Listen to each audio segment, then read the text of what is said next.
Well, thank you very much. Thank you very much. I'm very humbled by that introduction and appreciate very much my friend Kantaro there doing such due diligence and in rounding up uh, some of those projects that I've been fortunate to be involved with.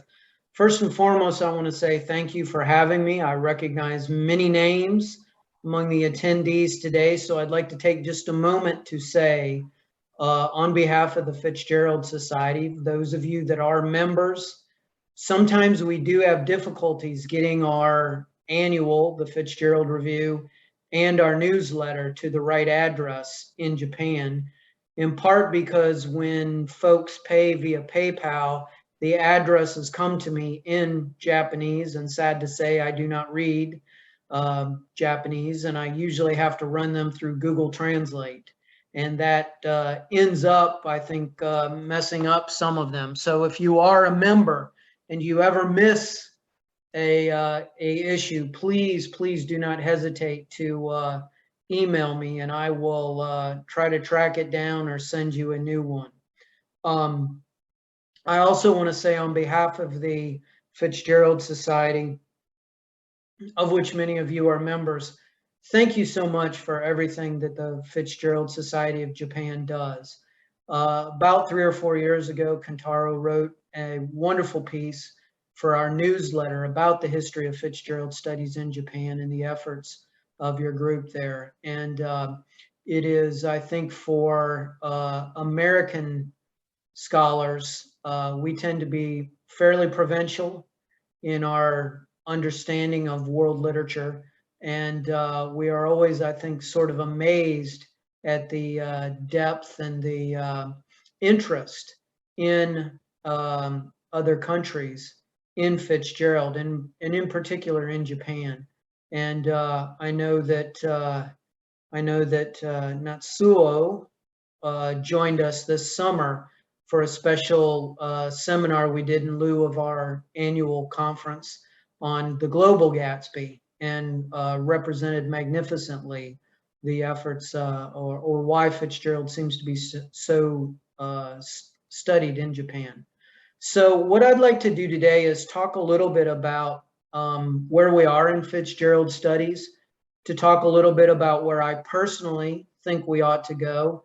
I will say that the opinions that you're about to sit through are mine and mine only. They probably will not be surprising to many of you who've read the editor's note to any of the Fitzgerald reviews, or perhaps have sat in on some of the talks this summer that we did. But overall, I think we are a very, very healthy group of scholars, and we're very fortunate that the interest in F. Scott Fitzgerald seems never to wane. And that's true both in academia and in the popular culture. So what I'm going to do is share my screen here real quick. And I'm going to go ahead and let me see. Let me start my slideshow. There we go. And just if at any point something gets messed up, just please jump in and speak up and let me know that you can't see anything or if something is messed up. But I wanted to talk not only about new trends in Fitzgerald, but give us a sense of overall where I think we're at in terms of the interest in Fitzgerald. So I'm going to start with the popular culture and looking at how Fitzgerald exists very quickly in contemporary media and in our political landscape. And by that, I mean both American and global. As we know, 2020 was supposed to have been the launch of a lot of anniversaries for Fitzgerald. And I remember a year and a half ago having all kinds of talks and events lined up in preparation for the April 3rd centennial of Scott and Zelda's marriage, and the March 26th publication of This Side of Paradise. And of course, we all know what happened about 2 weeks before that, where we went into a global shutdown due to the coronavirus, which sadly has now seen a resurgence after about 3 months of, I think, a false spring of optimism. And one of the effects of that in terms of The Great Gatsby was we spent most of 2020 talking about or looking forward to the expiration of the copyright of The Great Gatsby. It's now been about 9 months since Gatsby has been in the public domain. The buildup to that January 1st, I think, was maybe much more trepidatious than or daunting than the effect has been. I think people were very worried about how the status of the novel would change when it came into the public domain. And a lot of that has to do with, I think, the control that both Charles Scribner's sons, or what's left of it, it's basically Simon and Schuster at this point, and the literary state controlled Gatsby. I don't think things have gone quite off the end of the earth in the way that there were predictions of it happening. However, the most immediate effect of that was what the New York Times called the Great Gatsby Glut. And what that meant was a rash, which is maybe an unfortunate word, a slew, a multitude of Gatsby titles that came out in the early months of 2021. It's settled down since April, but just in the first few months, we had a number of editions come out. We had a wonderful illustrated or graphic novel adaptation by Catherine Woodman Maynard. The second one, because of course the first one that was the estate issue came out in 2020. Both of those are, I think, fantastic adaptations and very useful teaching tools for students who may be interested in graphic novels. We also had a slew of editions coming from a variety of publishers. Our own board member, Philip McGowan, was involved in the bottom row middle one there, the Penguin edition. You notice that the novelist John Grisham did an introduction to one down there. In our next Fitzgerald review, you'll be able to read an assessment by James L.W. West of Textual Scholarship about how all of these editions treat some of the textual issues that come up with Gatsby. And we are all familiar, I think, at this point with controversies surrounding the 1991 Cambridge University Press edition that Matthew J. Brookley edited that eventuated his departure from that project and Jim's taking it over since 1995. And Jim's Variorum edition, which came out in 2019, has become, for the Fitzgerald Society, I think, the standard edition because he corrects many of those changes that Dr. Brookley made that many people still support. Textual studies is a wonderful area, a sort of fascinating area. I think it gets underplayed a lot. It is to use in a very American term, it's a lot sexier than I think most people give credit for. And that is in part because of the detective work that it takes to track down some of the changes that pop up. One of my favorite conversations I ever had with Jim West concerned a couple of changes that occurred around the year 2000 in editions of Gatsby after Matthew Brookley left the project. And although I can't give away the story of how those changes were made, it really involves almost insurgent level of geopolitics, let us say, in the publishing world.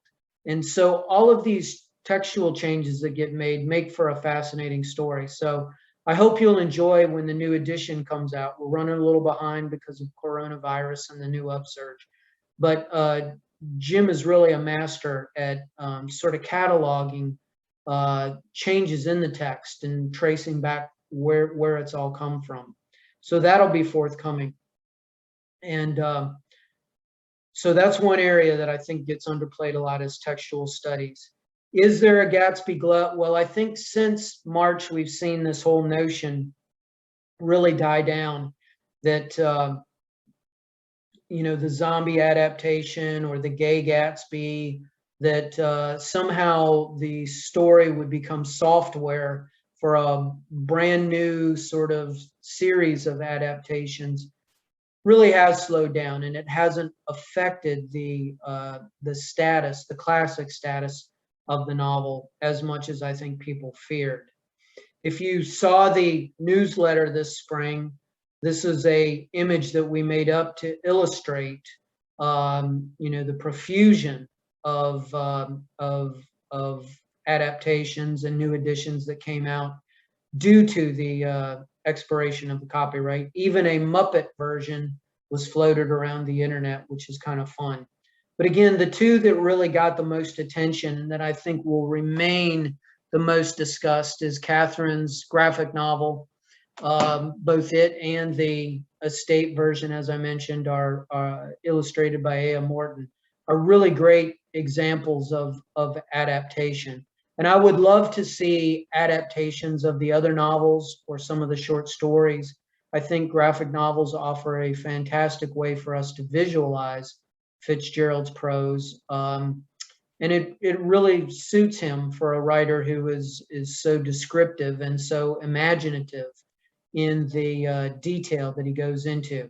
But I would say probably the most controversial of the adaptations was Michael Ferris Smith's novel, Nick, which was presented as a prequel to Gatsby. And I'm not sure if any folks out there have read this. If you have, love for you to raise your hand and feel free to chime in about your thoughts about it. Jump in. I think initially many of the Fitzgerald folks sort of dreaded this novel coming into the marketplace. Jackson Breyer and I were interviewed probably mid-2020 about it, and we could kind of feel the journalist maybe trying to stoke some controversy, getting us to drag or dog it a little bit, which we were not willing to do. Michael is an accomplished novelist. I think that most people who read the novel will be perhaps a little confused by the backstory. I'm not sure his Nick Carraway necessarily has a clear pathway to F. Scott Fitzgerald's Nick Carraway, but it reminds us of just how many adaptations are available of Fitzgerald's work and how they take the basic premise or the characters in totally new directions. This is a novel that begins with Nick's military service, makes him into much more of a war hero than I think anybody reading Gatsby might consider. Historically, he did some very interesting research and discovered that tunnels were a huge part of the war experience in World War I. We tend to associate those with the Vietnam War, but they did exist. And so I think he wove that into the novel really well, making Nick effectively what we in the States call a tunnel rat, long before that term came of vogue. But I think by the time Nick Carraway ends up in New Orleans and is involved in arsons and murders, I think most readers are probably thinking this novel has little discernible attachment to The Great Gatsby. And so I think it dramatizes how we are going to see, maybe in the next coming year as well, many more authors seize upon the fact that the book is in the public domain and really just use it to launch their own projects and storylines. So these really aren't adaptations in any kind of literal sense of the word. They're really more trying to capitalize upon the Gatsby brand, which is fine. That's part of what publishing is about. So it makes for some interesting challenges both talking to novelists who are doing this and at the same time sort of retaining your critical judgment about what our sense of what a Gatsby homage ought to be. In addition, we also had a profusion of new Gatsby, both in paperback, in hardback, illustrated, and in particular on Kindle. And I think one of the things that we need to think about, and this is where I would point to maybe the second type of critical school that I think we underlook a lot, is in book history.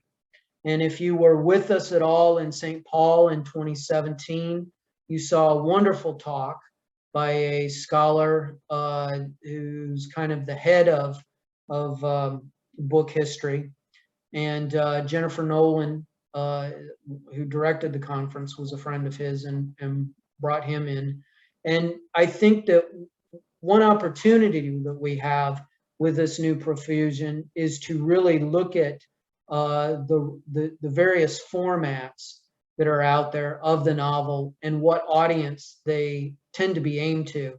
One of the fascinating things for me is there is an effort these days to make Gatsby more inclusive. And a lot of that has to do with bringing on multicultural authors.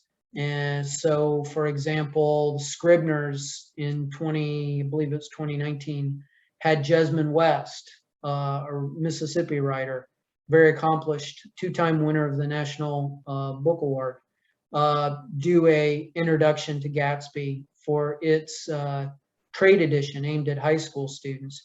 Marvelous piece of work that I think helped introduce that novel to younger readers. And then in this edition, you see, for example, the novelist Mir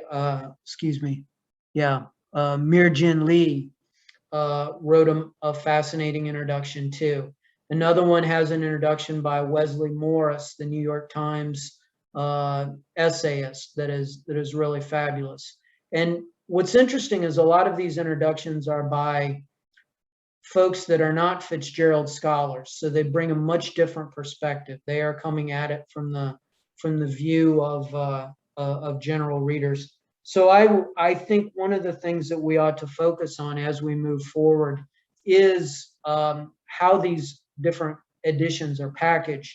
And in particular, one of my biggest concerns is the profusion of Kindle editions of the novel, ebooks.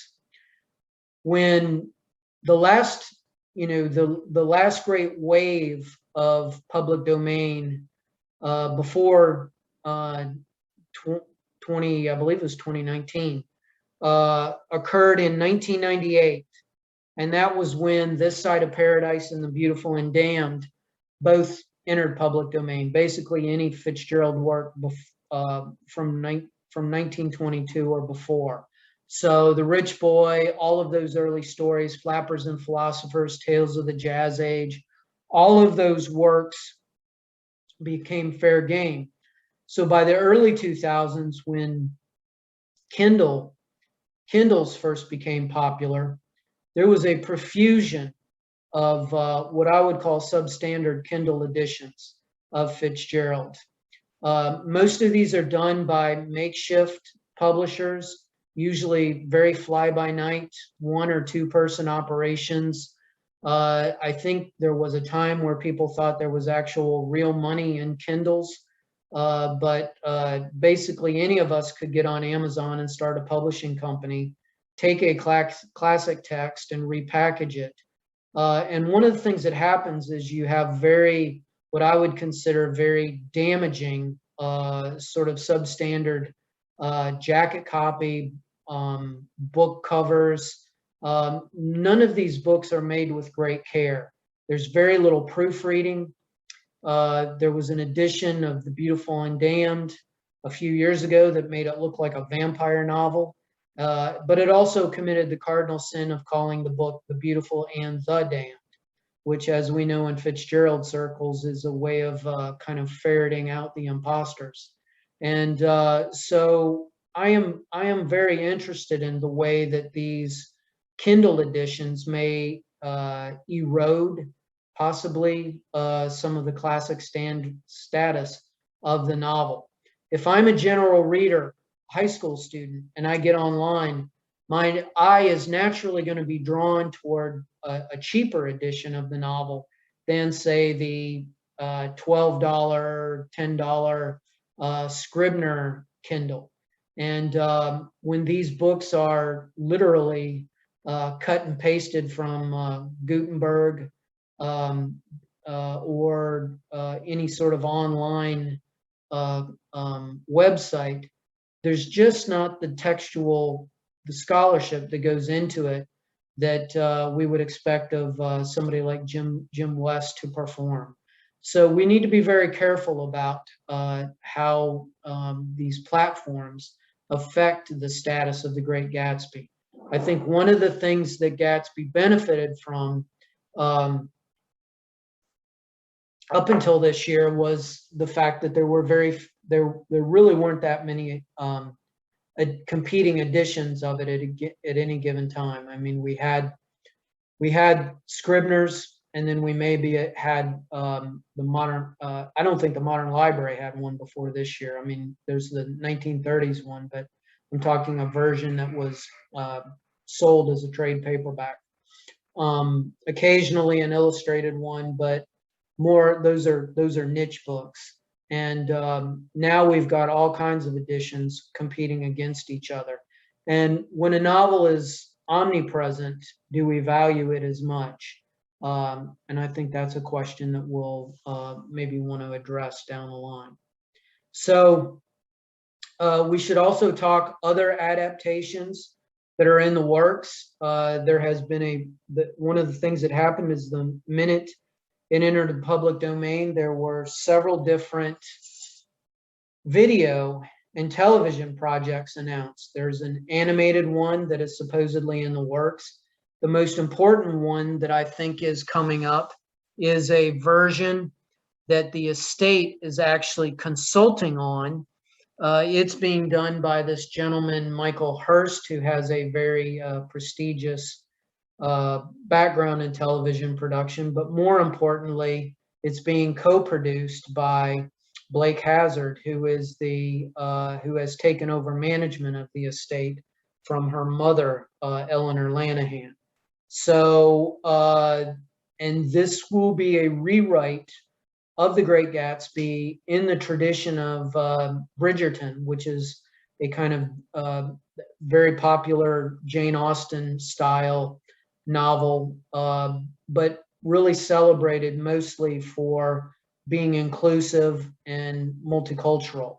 So I think what we'll see down the line is more and more versions of The Great Gatsby that try to represent the America, try to represent America as more than a white America, which is what readers with the traditional version of the novel sometimes walk away thinking about of it as being exclusive of minorities.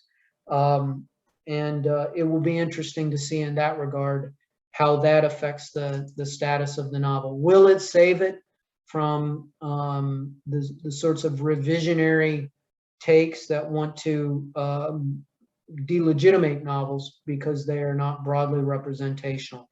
Time will tell on that. I want to give you just some examples of the really poor types of covers that you can find online now of The Great Gatsby and of some of Fitzgerald's collected works. Down in the lower right, this one looks like a homage to the first version of Hemingway's In Our Time, if you've ever seen that Three Mountains Press edition of the book. But really, I don't understand the business model of some of these editions, but they really do cheapen, I think, the story with such poor graphics. And it becomes something of a joke. And this is kind of what we see happening within a lot of 19th century literature, where You can go online and find versions of Edith Wharton novels whose covers look like they are done as television shows aimed at young girls. It's just not an effective representation, and it cheapens the experience of reading as we tend to think of it. In terms of criticism, switching gears a little bit and talking about the last couple of years in Gatsby criticism, I think in 2020, the year 2020, the book that really, I think, sucked all the oxygen out of the room in terms of Gatsby discussion was Grail Marcus's Under the Red, White, and Blue. Grail Marcus is probably one of the most famous rock critics that came forth in the 60s generation. He was very influential in helping create the discipline of American studies by writing novels, by writing texts about Elvis Presley, but bringing in Walt Whitman and really breaking down the barriers between high and popular culture. And if you read James Bloom's review of it in the last Fitzgerald review, Jim was a long-time fan of Grail Marcus, and I think at one point harbored aspirations to be that type of literary critic. But I think anybody who reads this book probably would walk away feeling that it's a little self-indulgent. Like many writers who are celebrated, Grail Marcus is known for a certain style that at some point becomes stylized. And his approach has always been very Joycean and very free-flowing. But I think in terms of focusing specifically on The Great Gatsby, that approach may work better when you're talking the history of rock and roll music, or if you're talking a specific Bob Dylan theme or trend. He's written numerous Bob Dylan books. But when it comes to Great Gatsby, just because the novel is so precise and short and imagistic, I think the extravagant approach just doesn't work. And so this is a critical study that you may find comparisons, as many references to Mad Men, the TV show, or to Monica Lewinsky, as to H.L. Mencken or even Maxwell Perkins. It's a book that wants to situate the novel as symbolic of American culture, which I don't think any of us would argue with, but it also wants to read it in the context of patriotism and disenchantment. You'll notice the stubborn myth of The Great Gatsby is not named in the book. And one of the things that I would recommend that as we move forward is we have got to find another way of talking about the American dream. To this day, we still get essays submitted to the review talking about Gatsby and the American dream, and that unfortunately that term has become so cliched in the 60, 70 years since the Fitzgerald resurgence or the revival, that it just really, I think most editors and readers, the minute they see that term, just kind of shut down. And so Marcus manages to find a way of talking about the American dream, but his approach is really less about prosperity or about self-making than it is about the notion of America itself and American patriotism. And he wants to situate Gatsby in the middle of this conversation between the disenchanted and the patriots. And I think many of the ideas are good. It's just when he leaves the novel itself to sort of roam in all these satellite issues. And, the book is very formless, I guess, at the end of the day, is what we would say. And there are many, many Fitzgerald scholars who have worked tirelessly to, I think, extend Fitzgerald into the popular culture, maybe foremost among them Ronald Berman. They go completely unmentioned in this study. So it's really a book about what Jarrell Marcus thinks about The Great Gatsby, I guess I would say. Another adaptation that is currently getting a lot of press, this came out just at the beginning of summer, Yi Vo's The Chosen and the Beautiful, which is again, a multicultural, but also a queer version of Gatsby. It will go down, I think, as probably the most clever or most interesting version of it, simply because it offers us, as the description says, a Vietnamese American version of Jordan Baker. And it is a beautifully written novel. It captures a lot of the poetic spirit of Fitzgerald's prose style. But it does, again, remind us that America is a country of immigrants, and that not everybody in The Great Gatsby has to be blonde and white-skinned. And I think that makes it a very, very useful way, especially with talking with classes or young people who maybe tend to lean a little on the left on the political spectrum. So it's a great book, and there will be a review of it in the next Fitzgerald review by Maggie Gordon Froelich. Looking at the political realm, one of the things that fascinates me as well is Great Gatsby always seems to be the go-to source for finding analogs or illustrations when we talk American political discourse. This is a New York Times story that came out just about a year ago, October 7th, 2020. But it's exploring the way that on Twitter, the famous passage about careless people went viral, in a large part as a reaction to Donald Trump. And so all of these tweets were kind of using this particular passage as a way of saying that Donald Trump is a version of Tom Buchanan.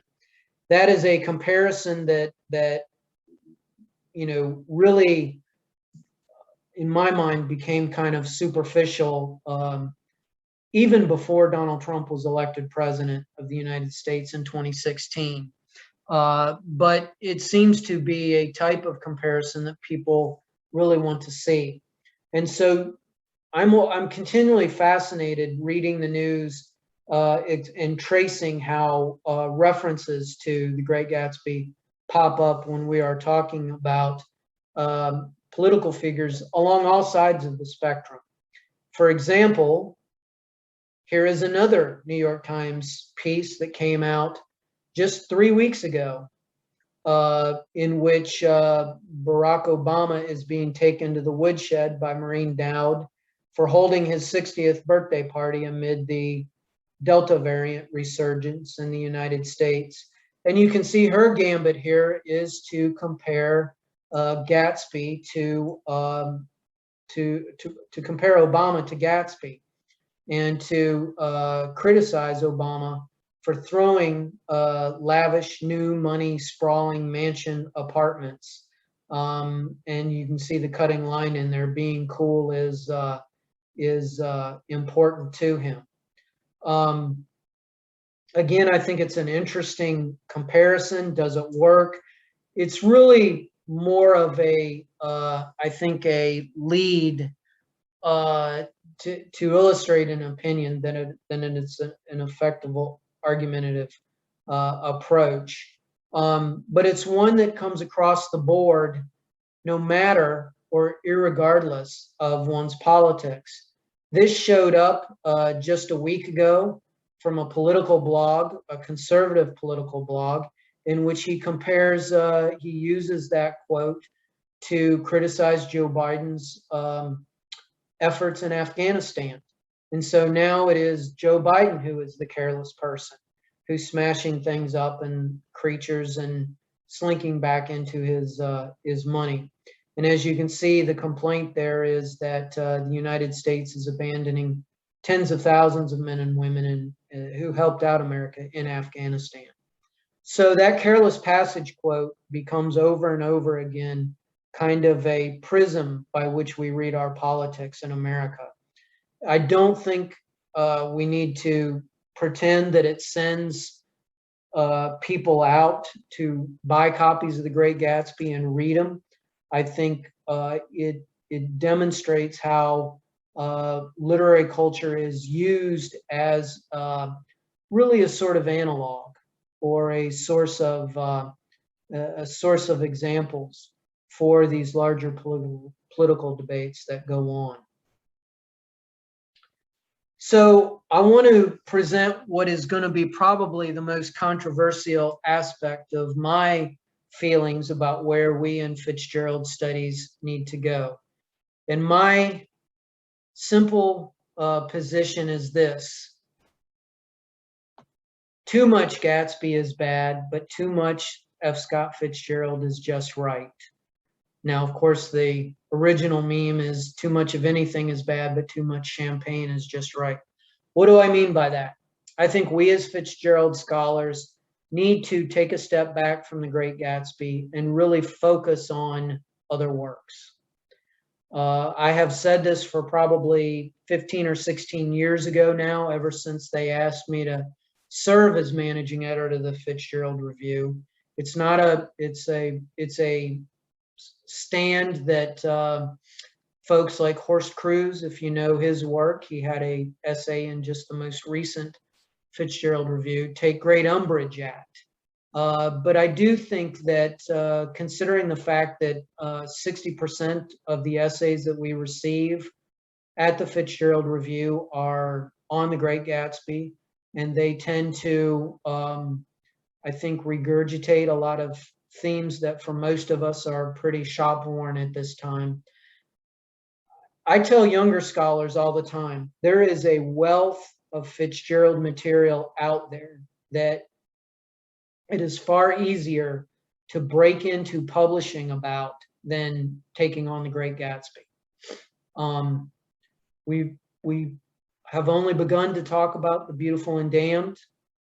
I have begged for years for somebody to write something on The Vegetable for the Fitzgerald Review, The Vegetable being the Fitzgerald's disastrous attempt at becoming a playwright, but it has important themes in it, not the least of which, it's kind of old now after January 20th, 2021, but here in America, I would have been totally primed for a essay that uses the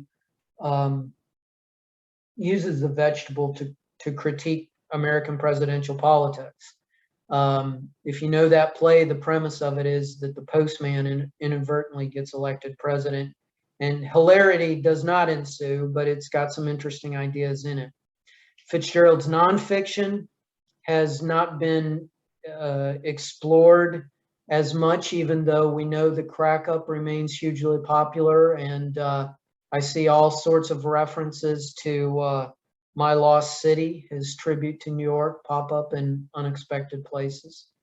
But I will tell you, the real, for me, well, let me give you an example of why I'm concerned about us emphasizing too much on Gatsby. If we look at just the last 10-year period, and I go back 10 years because this particular book here, edited by Bryant Mangum, F. Scott Fitzgerald in Context, in my thinking is really the last great encyclopedic treatment we have of Fitzgerald's entire corpus.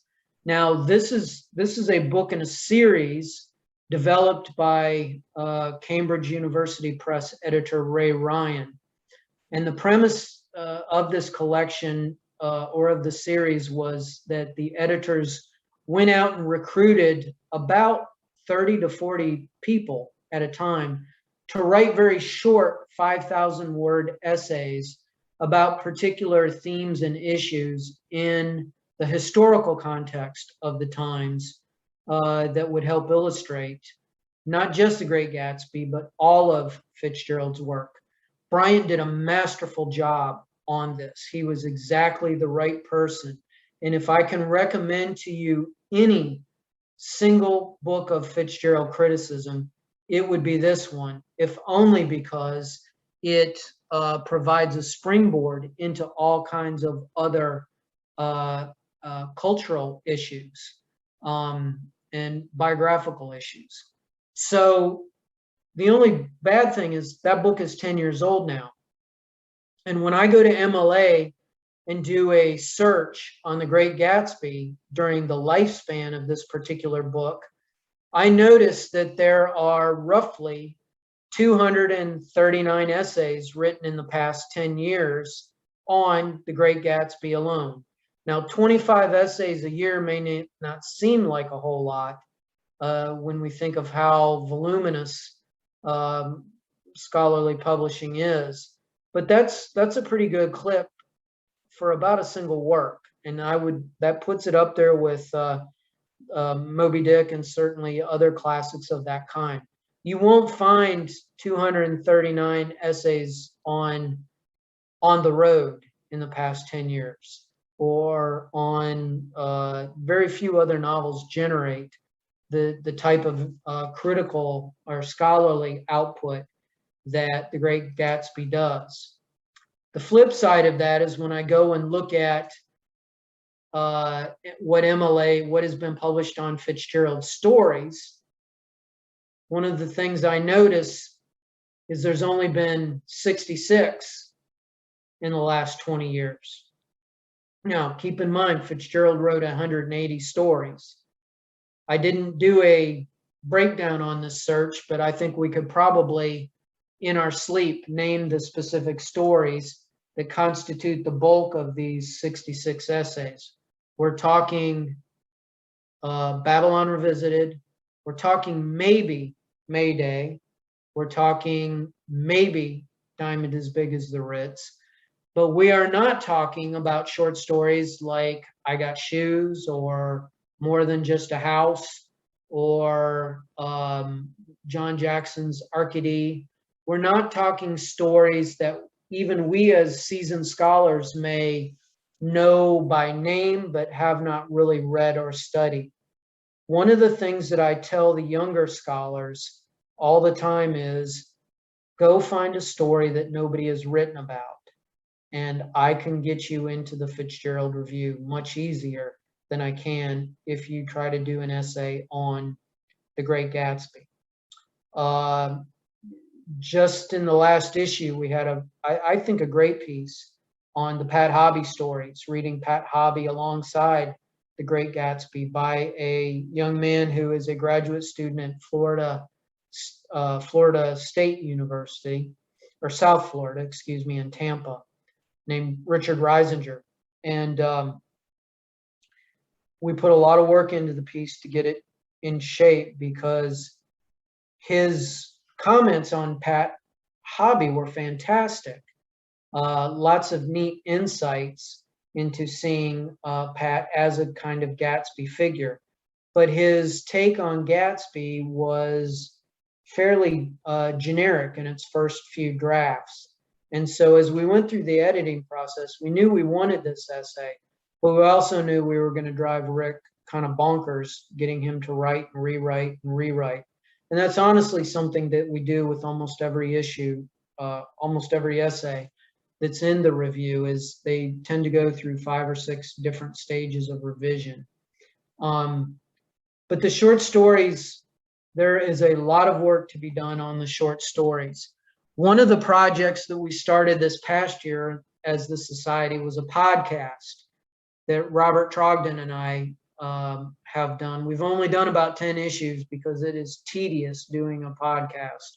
Trying to, I mean, you can record a podcast easily enough, but to professionally edit it is very time consuming.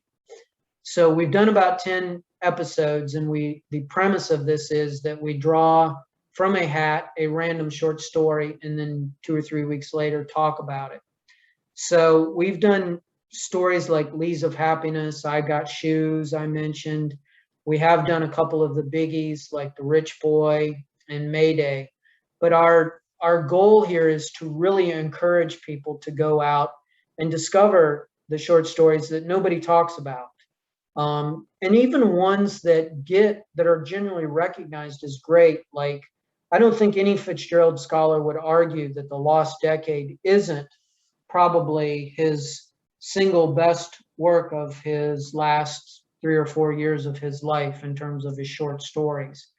But that's also a work that, because it's so short, there's been very little critical attention to it. I think the last piece that got much attention was Philip McGowan's treatment of New York in that particular story. And that's been about, gosh, I want to say 6 or 7 years ago. So there's a lot of great opportunities for the short stories, and just encouraging folks to go out and dig up some of the lesser known ones. Some of those which appear that were republished in his lifetime. I think many of us could probably crack open All the Sad Young Men, his third story collection, and painfully have to admit that we don't know all of those stories that are in there. I have a hard time sometimes distinguishing the baby party from the bridal party, which came a few years later. And, there's not been any scholarship done on Gretchen's 40 Winks, even though that story had an interesting afterlife in debate clubs and in garden clubs, where a dramatic version of it was often performed as kind of Sunday afternoon entertainment. So there's a lot to do there in terms of the short story and going out and finding new information on it. Kentaro was kind enough to mention the project that I did with Suzanne Del Gizzo, who is the editor of the Hemingway Review.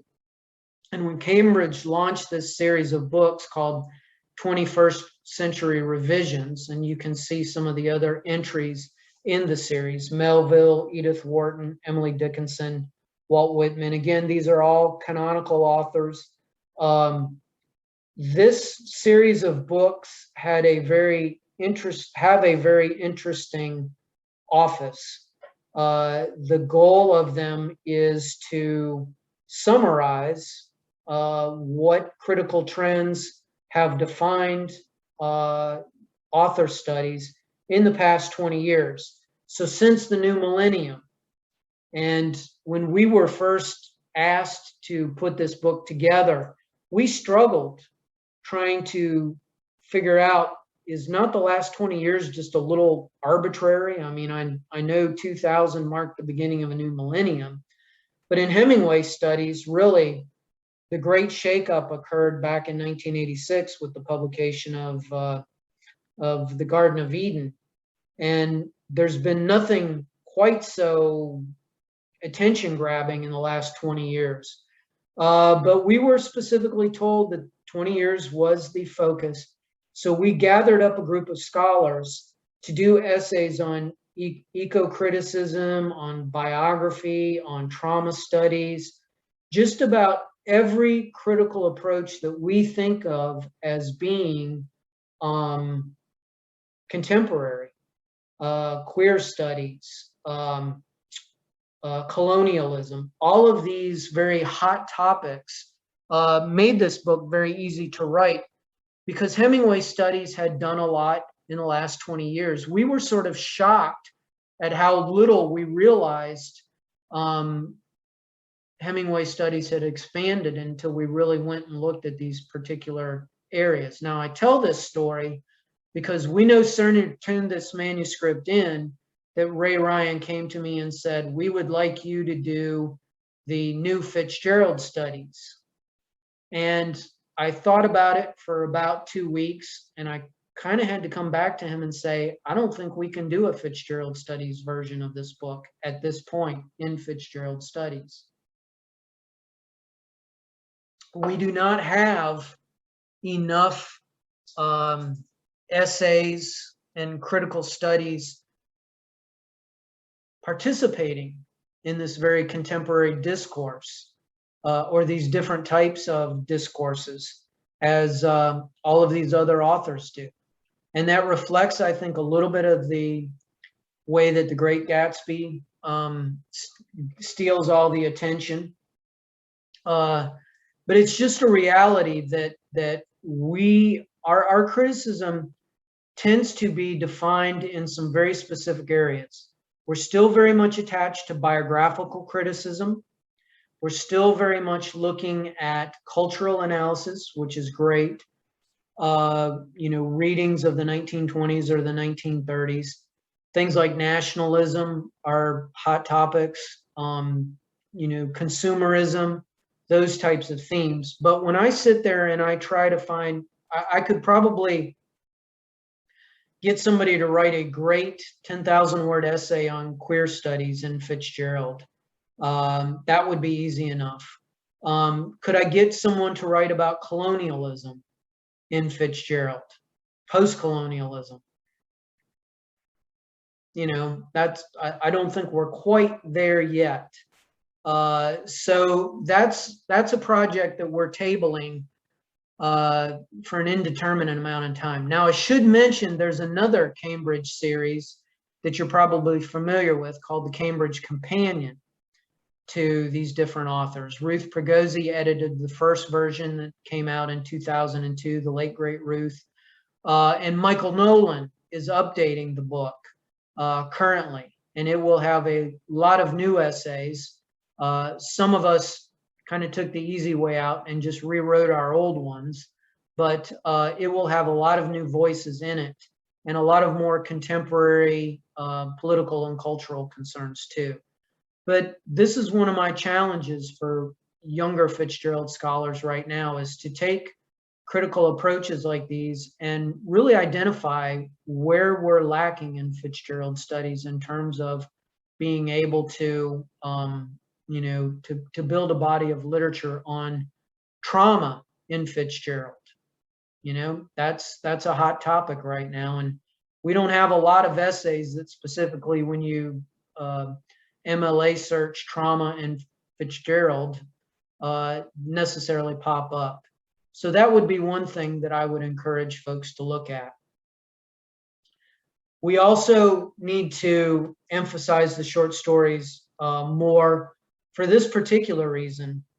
Probably our most prominent public scholar at the moment is the great Sarah Churchwell, who wrote Careless People, the book about the sort of the 1920s in Gatsby about 8 years ago.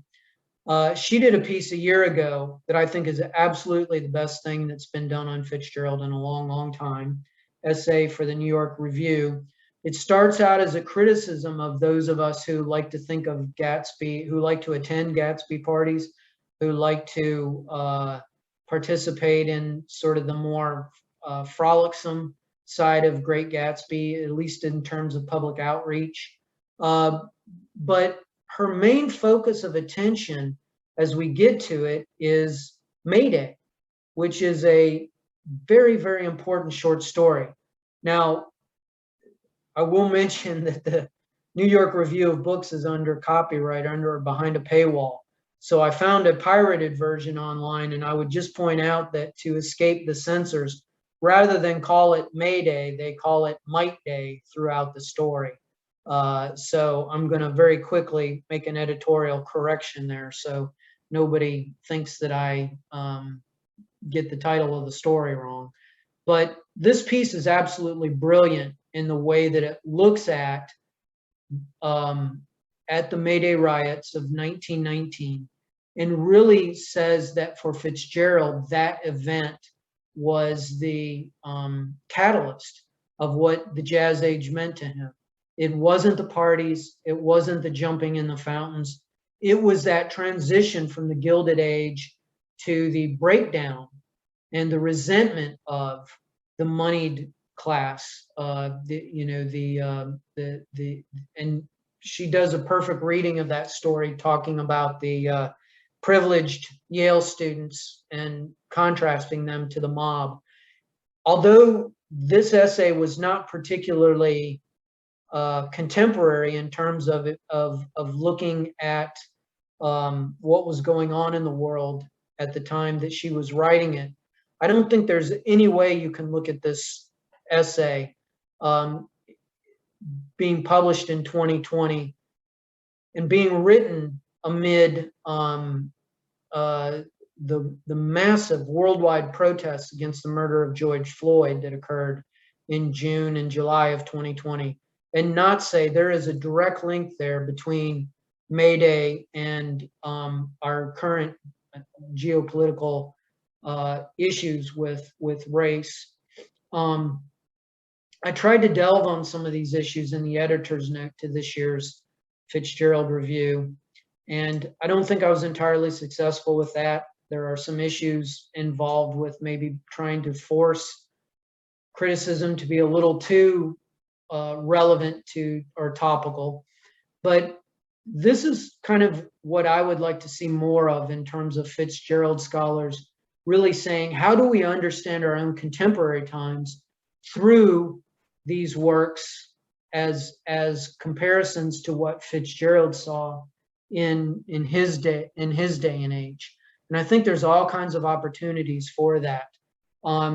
It never ceases to touch me as we approach the 20th anniversary of September 11th, that the second most quoted text in memorials to 9/11 is My Lost City. But it also strikes me that that's a very problematic essay due to its reference to the falling of skyscrapers. Remember, it ends with that image of him climbing the big tall one there in New York City. The name completely escapes me at the moment. But topicality, I think, is a great topic. And I think one of our reasons we really urged the Global Gatsby participants to talk about the relevance of Gatsby to their particular students was for us to learn what makes Fitzgerald topical in this day and age in other parts of the world, such as Japan. So I would love to see more of that and have a much more global conversation about these types of political and sociocultural issues. We do have a lot of much more traditional studies going on. This book, Bright Star Green Light, got a lot of attention this year. Jonathan Bate, very distinguished British scholar, does a dual biography in a sense of John Keats and F. Scott Fitzgerald. Our board member Anne Margaret Daniel gave it a kind of middling review in the Spectator this spring, and I think her criticisms of it were fairly accurate. It's a much more coherent book than Grail Marcus's, but it demonstrates to us how much there is left to say by comparing writers. This is what we used to call comparative studies, compare contrast. And I would like to see more of this along the lines of Fitzgerald and James Baldwin, Fitzgerald and Toni Morrison. Everybody talks about Toni Morrison and Faulkner because of the stylistic congruities and the fact that Morrison, studied him.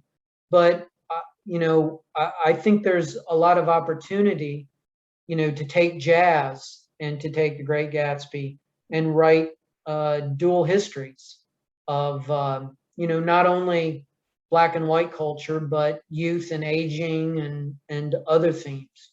So this is a book that reminds us there still is a lot of space left for traditional approaches like comparison studies. Another absolutely fantastic study that I think deserves a lot more attention than it got than when it came out in 2019 is Catherine Kaiser's Artificial Color, which looks at food. We tend to think of food with Hemingway being a connoisseur and a gourmand, but there's a lot of food in Fitzgerald as well. And Catherine does a fantastic job of looking at the treatment of both food and culture, race, in a variety of writers, including Fitzgerald, both Fitzgeralds. So her chapter is a marvelous treatment of the theme of Mediterranean culture in Tender as the Night. It has a lot of connections to Chris Messenger's work on the quote unquote Mongolian plain that Fitzgerald references. But it also talks about Save Me the Waltz and about the treatment of the South in there. So it is a model approach, I think, that we could really use a whole lot more of. Another great book that I think deserves a lot more attention is by our society member, James Broughton Adams. This is a very accessible study of popular culture in Fitzgerald's work. And you notice it focuses on the short stories. Jade is doing a lot of what Anthony Barrett did in his book on music and popular culture in Fitzgerald.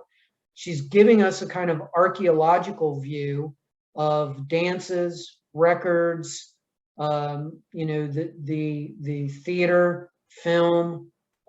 She's really showing us the way that Fitzgerald's short stories live and breathe the popular culture of the time, and do it in a way that is a lot of fun. I mean, I think her reading of the short story Dice, Brass Knuckles, and Guitar is just absolutely brilliant, and a model for understanding why those stories can be fun. We don't think of Fitzgerald's work as necessarily being fun, but that's an important topic, I think, in him. So this is a book that I really adored, and so much so that I was doing an extension class not long ago for the 92nd Street Y in New York, and specifically asked Jade to come on and talk to the students, because anything I borrowed from her, I would just be blatantly ripping her off. So she might as well get to speak to the folks directly. And and the students just absolutely loved her.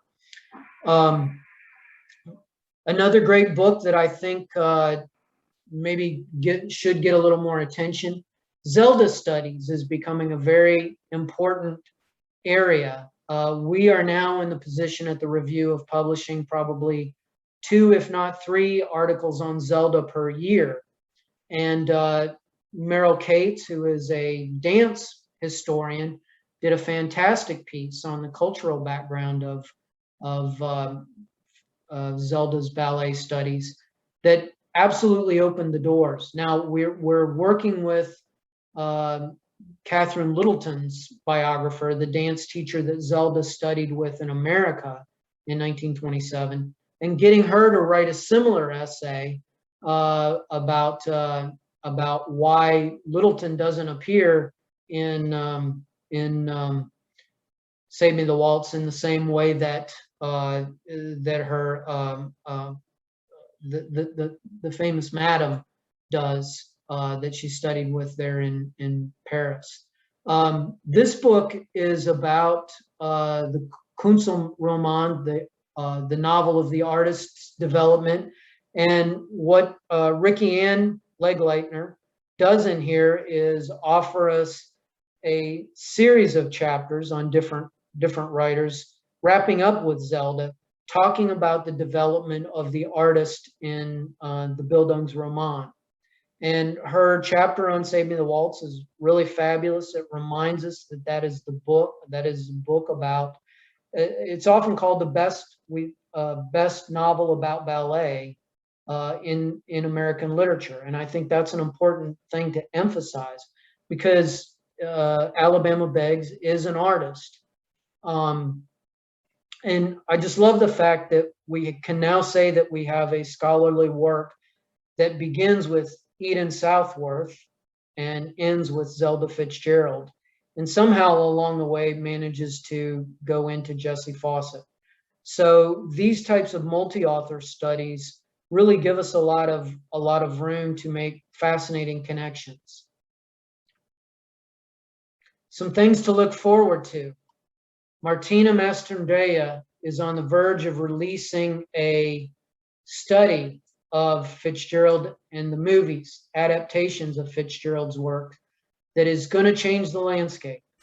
She has done some amazing studies that allow us now to reconstruct movies that have been lost. As we all know, all of the movies that were based on Fitzgerald's work, such as the Chorus Girls romance, which is based on the first short story Fitzgerald did for the Saturday Evening Post called Head and Shoulders. She's dug up scripts. She's done up photo books. When I read her manuscript, I thought, why did nobody ever think, if the movie doesn't exist, there's got to be some material somewhere that allows us to reconstruct what the movie was like. So it has chapters on the movie version of Beautiful and Damned that was very popular, on the movie version of The Great Gatsby. And it's just a fun, really invigorating study of adaptation. And again, it will change Fitzgerald and film studies approaches. So this is one I really want us to keep an eye out for. We are now in 2021, and just this month we are celebrating the centennial of the serialization of The Beautiful and Damned, which kicked off with this first issue, September 1921. And I'm very proud to say that my friends Bill Blachik and David Ulrich and I have put together a collection of essays on Fitzgerald's second novel that will be out next year from Louisiana State University Press. There are about 12 essays, a lot of interesting folks, Bonnie McMullen, and Meredith Goldsmith, who wrote one of the first treatments of Gatsby as passing. We were able to get her into the book. I am fascinated by The Beautiful and Damned, and I'm really intrigued by the fact that it contains just about every theme or topic that was resonating in 1922, in whether the war, whether immigration, whether race, publishing, reading. So this collection, I think, will really hopefully kind of get people back to reading that novel and producing more and more criticism about it. It really is an overlooked novel, I think, unfortunately, because it's considered such a sophomore slump. But there's a lot of interesting stuff to be done with it yet. I'm going to sound like I'm blowing my own bugle here, and I apologize for that. But I also want to mention that Sarah Kasiba and I, Kentaro mentioned the Montgomery Conference in 2013. We have been sitting on a series of essays about the Fitzgeralds in the South for about 8 years now that we finally got around to getting a contract for and should have out next year from Lexington Books about regionalism and romance in the Fitzgerald's work. And so we have a lot of great folks. Not everybody who was at the conference, not everybody who's in the book was at the conference, but we do have. If you saw the kickoff keynote back in 2013 by Jennifer Horn, who is the Alabama poet laureate just recently, she did a marvelous piece on Sarah Mayfield that she goes through and kind of redeems Sarah Mayfield's much criticized biography of the Fitzgeralds. And there are essays on Zelda and William Faulkner's wife. We have essays on all the Southern short stories. Park Bucker has a fantastic piece on a short story about tornadoes in Alabama called Family in the Wind that Fitzgerald won an O. Henry Award for, and nobody's ever written about it. So there's a lot of fun material here. I'm hoping I can get the editing on it done by November 1st. But this should also, we hope, revitalize talk about regionalism in the Fitzgeralds. One of the things I've tried to do in the conclusion is try to figure out, why does The Last Tycoon open with this very weird excursion to Nashville and into the South, rather than, we're so used to thinking of it as a Hollywood novel. It's kind of like, why is there a plane trip that stops in Nashville at the beginning? I don't know that I've answered that question, but it was a fun exploration of trying to figure something out.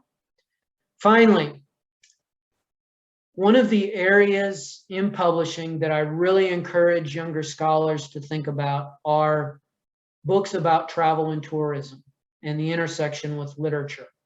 And just in recent years, we've had a whole spate of books. Again, I'm going to include the Montgomery stories one that Kantaro was nice enough to point out. But there have been books on Paris. Many of you have probably seen The Great Gatsby in Connecticut, The Untold Story, which is a marvelous documentary that Robert Stevens Williams and Deej Webb put together. Deej's book, which is kind of the companion to it, is now in its second edition. It teaches us as much about Westport, Connecticut, and those 6 months that the Fitzgeralds were there while he was beginning The Beautiful and Damned, and makes a strong argument for the importance of that location in that novel.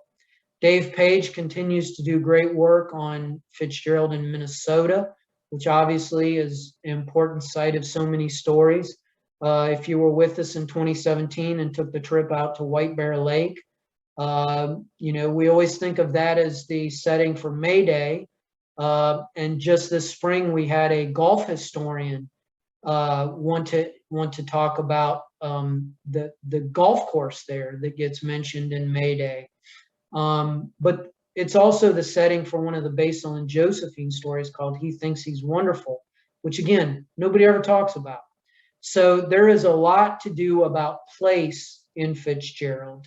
And I think if we tie it into the notions of travel and tourism, especially after a year and a half of most of us being kind of homebound and tied up by coronavirus, I think there's a hunger out there to learn about going abroad, and not so much expatriation, but the lifestyle that these writers led and what it was like to live in these different environments.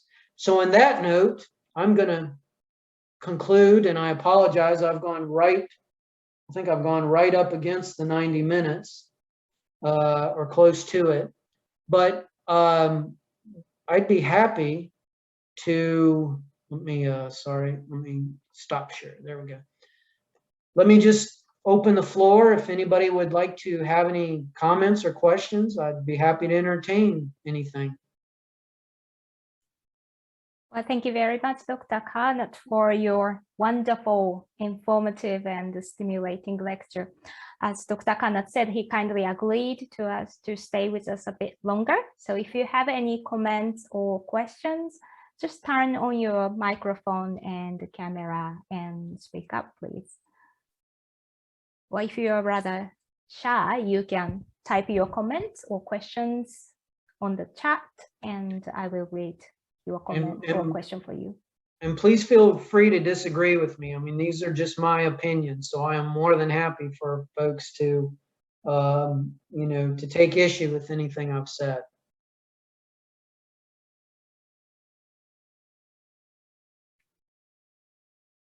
Anybody?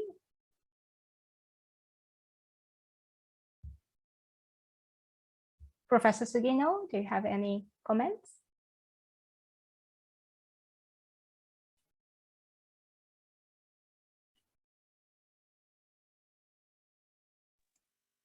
Yeah, we got completely illuminated by your expertise. Thank you. There's lots of information. Yeah. Thank you very much. I appreciate that. You're very kind. Thank you.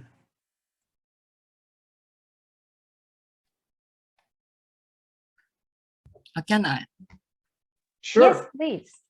Hello, this is Fitzgerald from Kagoshima University, and thank you very much for such an inspiring lecture.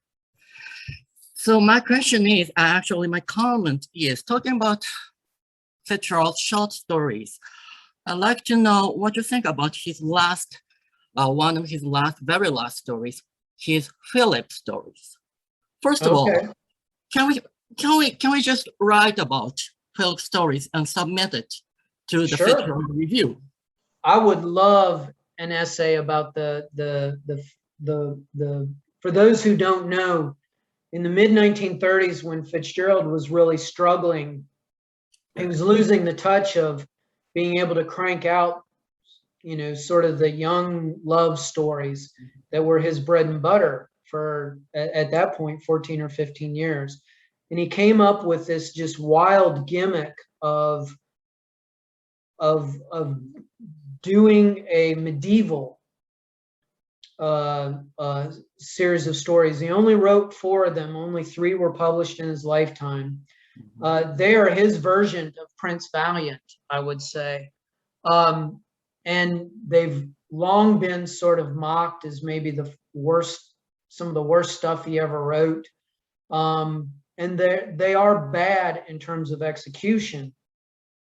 But I would love an essay, submitting an essay on those pieces. Really, the only scholar who's done anything of substance on them is Kim Moreland in her book about medievalism in American literature. But she is not exhausted by any means what's there to say. I actually, for our most recent physical conference, which seems like 100 years ago at this point, which you were there with us during the 115-degree days. I am fascinated by his treatment of Islam in those stories. So, the history, the religious approaches, what exactly he's doing in those stories. I think there's a lot that you could do with those. So I would be absolutely interested in a submission on those, with just the caveat that we do something more than talk about how awful they are. Thank you. I put that question because I think I once heard that the board of Cambridge Edition does not seem to approve them as authorial text. So that might be controversial. Well, the Fitzgerald estate, I think Jim West probably made that decision. They are available in the Brookley, not the collected stories that Brookley did. That's kind of the canonical version, but the price was high. Yes, I have that copy. Yeah. The uncollected stories. So they are available. I have no problem. We're not in the business of only presenting the public with the best works. In fact, years ago, I did a paper at an American Literature Association called "The Worst of F. Scott Fitzgerald," and just had fun with the fact that the estate has about 6 or 7 stories that it declines to allow people to republish.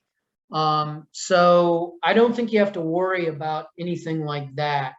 In fact, I think the failures are in some ways as interesting, if not more so, than the successes. And I would love to see not only the Philippe stories written about, but he's got one story that's narrated from the point of view of a dog, Shaggy's Morning. I've always thrown it out there to people. I would love an essay about that. So I would go for it, and just see what you come up with. Okay, and like I say, you can always find interesting tidbits. I'll give you an example. Bryant Mangum wrote an absolutely fabulous piece about the short story John Jacob's Arcady.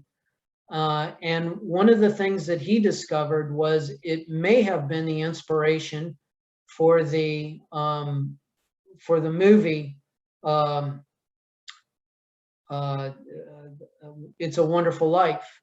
And he just took that essay in a place that none of us was ever expecting. And it's just a fascinating piece. And again, John Jackson's Arcady was another example of a Fitzgerald story that had a life in debate clubs and recitation clubs as a text that students would memorize and deliver. So I think anything culturally that you can get your fingers into in a story, you know, not every piece of we publish needs to be on Babylon Revisited or Mayday or even the Ice Palace. Thank you very much. Very encouraging. Sure.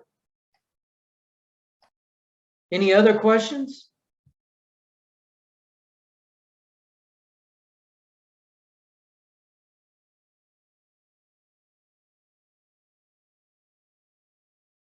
Again, I would just encourage folks to get the Cambridge editions and kind of, I think especially with the short stories or some of the nonfiction, there's a lot that can be done,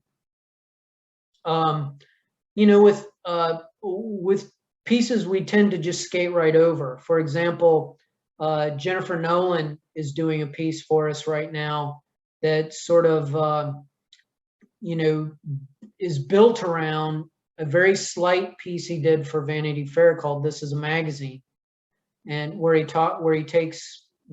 basically writes an essay about all of the stock characters that are in magazine fiction at the time. And she really does some wonderful stuff on illustrations in not Mayday, but the Winter Dream. Sorry. And so that's another example of somebody discovering some connections there in minor pieces that get overlooked. Another great piece that I think is kind of fun to read is, you know, we did an essay 2 years ago, one of my favorite pieces we ever did about the cruise of the Rolling Junk. You know, that's an essay Fitzgerald needed 3 years to get published. And it was published in an automobile magazine rather than Saturday Evening Post. People tend to overlook it, but what Michael, the author of the piece, did with it was absolutely brilliant.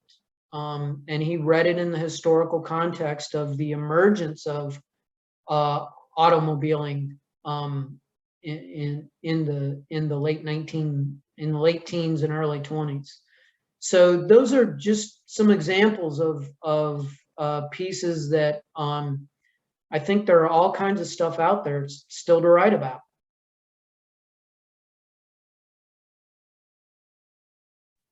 Thank you very much, Dr. Curnutt, for encouraging us and giving us lots of information.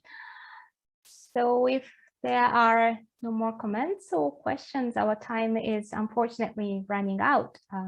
Before we close the session, any final comments or questions?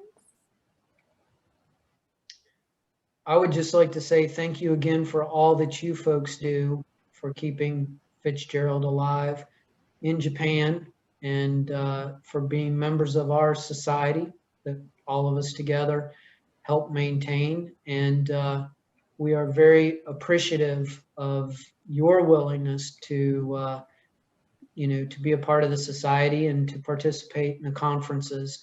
And hopefully we will all be back together in 2023.